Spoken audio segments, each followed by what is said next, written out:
Chào các bạn trở lại với video tiếp theo của kênh Fit Củ Chi.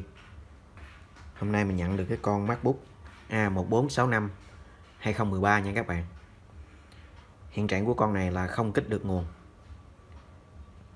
Và mình quan sát thì mình thấy cái main này có dấu hiệu ẩm main nha các bạn. Main bị ẩm, reset, dẫn tới hiện tượng là không kích được nguồn. Bây giờ mình sẽ cho các bạn xem cái mã main HM nha các bạn. 820 3435 gạch B nha các bạn. Đó, đây là cái con A1465 đời 2013 nha các bạn. Đó, và bây giờ mình sẽ cho các bạn quan sát gần cái main hơn ở vị trí mà mình phát hiện nha các bạn. Reset mặt sau của con CPU nha các bạn. Đó là tay vị trí con hạch âm nha các bạn. Đây. Bây giờ mình sẽ để main xuống và mình sẽ cho các bạn xem gần hơn. Đó. Đó, các bạn quan sát là tại con thạch anh này nha các bạn, 24M. Hiện tượng là đang bị reset nha các bạn. Đó, mình cho các bạn xem. Rồi bây giờ mình sẽ tiến hành, mình sẽ câu lại tại vị trí cái chân của con thạch anh này nha các bạn. Đó, mình sẽ câu lại vị trí của chân thạch anh này. Đó, bây giờ mời các bạn theo dõi tiếp. Rồi bây giờ mình sẽ câu lại cái chân thạch anh nha các bạn, Y1915. Mình sẽ câu vào cái tụ C1915 nha các bạn. Do là nó bị đứt mạch chỗ vị trí đó. Nó bị reset, nó bị đứt mạch nha các bạn. Bây giờ mình sẽ tiến hành, mình sẽ câu lại và cho các bạn quan sát lại một lần nữa, và mình sẽ thử xem máy có hoạt động không nha các bạn.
Rồi mình vừa câu chân xong nha các bạn.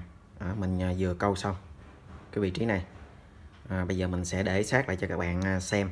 Mình vừa câu vào cái tụ C910 1915 nha các bạn. Và con điện trở R1915. Bây giờ mình đưa sát lại cho các bạn xem. Đó, cái vị trí mà mình vừa câu chân nha các bạn. Y1915 vào con C1915 và R1915 nha các bạn. Mình vừa câu chân xong. Rồi bây giờ mình sẽ tiến hành, mình sẽ cắm nguồn thử xem máy có xuất hình không nha các bạn. Rồi sau khi mình câu cái chân của con Hạch Anh 24 xong nha các bạn. Đó, mình câu xong tại vị trí này nha các bạn. Đó, mình vừa câu xong tại vị trí này. Bây giờ mình sẽ tiến hành mình sẽ gắn pin và cấp nguồn nha các bạn. Xem là cái men có hoạt động không nha các bạn.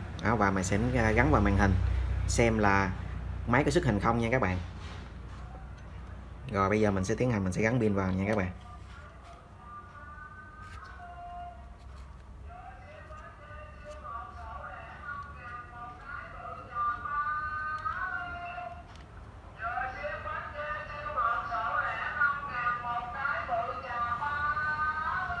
Rồi bây giờ mình sẽ tiến hành mình cắm nguồn nha các bạn.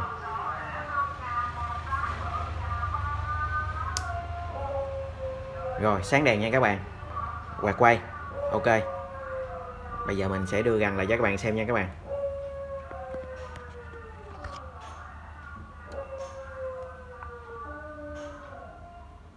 Đây, các bạn quan sát.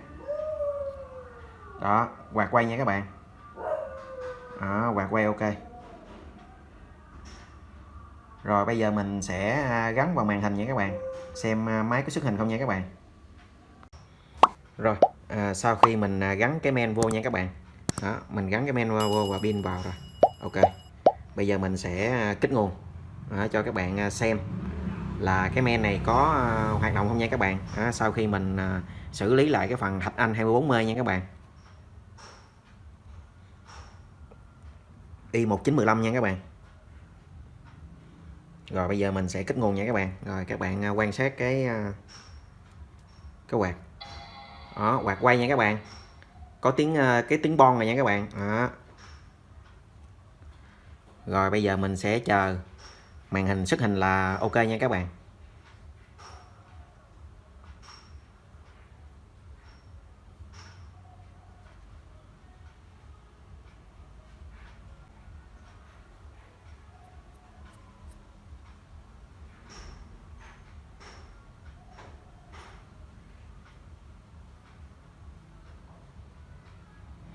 Rồi nha các bạn.